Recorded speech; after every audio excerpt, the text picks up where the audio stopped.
విజయవాడలో ఓ బుడతడు పోలీసులకు ముచ్చెమటలు పట్టించాడు. ఓ బాలుడు బ్యాటరీ కారుతో అత్యంత రద్దీగా ఉండే బెంజ్ సర్కిల్లోకి వచ్చాడు. పోలీసులను చూసి రివర్స్ గేర్ వేసి వెళ్లిపోవాలని చూడటం ఆశ్చర్యానికి గురిచేసింది. పిల్లల పట్ల పెద్దలు ఎంత అప్రమత్తంగా ఉండాలో ఈ ఘటన తెలియజేస్తోంది. కాలికి గాయమై విశ్రాంతి తీసుకుంటున్న ఓ చిన్నారి ఇంట్లో వాళ్లతో పాటు పోలీసులను కంగారు పెట్టించిన ఘటన విజయవాడలో చోటు చేసుకుంది. పిఎన్టీ కాలనీ నుంచి తన బ్యాటరీ కారును నడిపించుకుంటూ బెంజ్ సర్కిల్ వరకు వచ్చాడు. తల్లిదండ్రులు ఈ విషయం గమనించలేకపోయారు. అత్యంత రద్దీగా ఉండే ఈ ప్రాంతంలోకి ఆ బుడతడు తన బ్యాటరీ కారుతో ఎలా వచ్చాడో అర్థం కాని పరిస్థితి. ఇంటి ముందు కారు నడుపుకుంటూ ఏదో దారిలోకి వెళ్లాలనే ఉద్దేశంతో పెద్ద సంఖ్యలో ద్విచక్ర వాహనాలు, భారీ వాహనాల సమూహంలోకి చొచ్చుకొచ్చాడు. ఉదయం 9:30 గంటల సమయంలో ఈ బ్యాటరీ కారుతో విచ్చేసిన బాలుడిని బెంజ్ సర్కిల్ వద్ద ట్రాఫిక్ సీఐ జగన్మోహన్ రెడ్డి గుర్తించారు.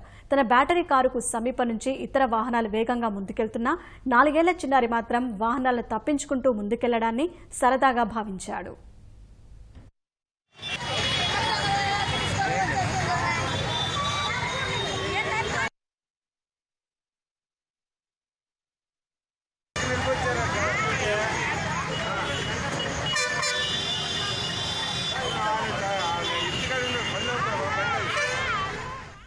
పట్టపగలు ఎవరి సాయం లేకుండా రద్దీ సమయంలో ఆ బాలుడు వాహనాల మధ్యలో కనిపించేసరికే పోలీసులకు చెమటలు పట్టాయి.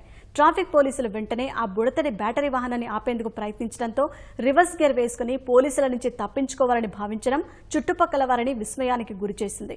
ఈలోపు తల్లిదండ్రులు తమ పిల్లాడి కోసం వెతుక్కుంటూ వచ్చారు.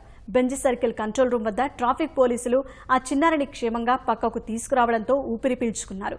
ఎల్కేజీ చదువుతున్న తమ కుమారుడి కాలు ప్రమాదానికి గురికావడం వల్ల పాఠశాలకు వెళ్లకుండా ఇంటి దగ్గర ఉంచామని తల్లిదండ్రులు చెప్పినట్లు పోలీసులు తెలిపారు. పిల్లల విషయంలో తల్లిదండ్రులు ఏమాత్రం ఏమరపాటుగా ఉన్నా అనుకోని ప్రమాదాలకు గురికావాల్సి వస్తుందని, తమ పిల్లల కదలికలపై ఓ కన్నేసి ఉంచాలని పోలీసులు సూచిస్తున్నారు.